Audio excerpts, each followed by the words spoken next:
Have you ever sat through a day of meetings where there's PowerPoint slides being presented, one after the other after the other? Maybe even multiple people have presented and each of them have shown up with their own slide deck. Wow, those days are marathon days, aren't they? Very hard to get through and especially hard to keep awake through. However, I'm not convinced that PowerPoint, or let's say slide decks, are the best way to go when presenting. In fact, I often speak at conferences where I use absolutely no slides whatsoever. You see, using slides is actually a distraction from what the speaker is actually speaking about.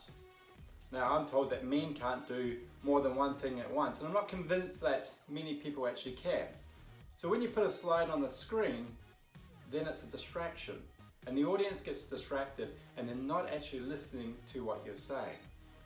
Now, the reason I use slides when I speak is typically a reminder for me as to where I'm at. So I don't need to speak with notes.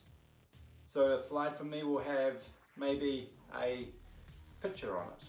And that picture, while it may be engaging the audience, is more of a reminder for me as to where I'm up to in my presentation, where I'm going, where the story is actually moving to. However, I'm also conscious of the fact that those slides may be a distraction.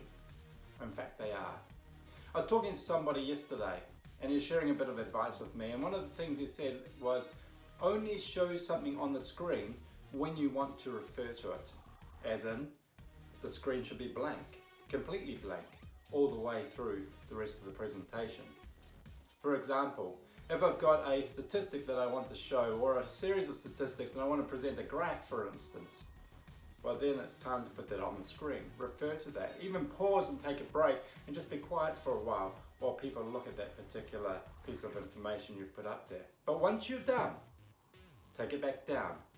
Continue speaking. The reason being that the audience will then look back to you and they'll start listening to what you're saying. I hope this is a helpful tip.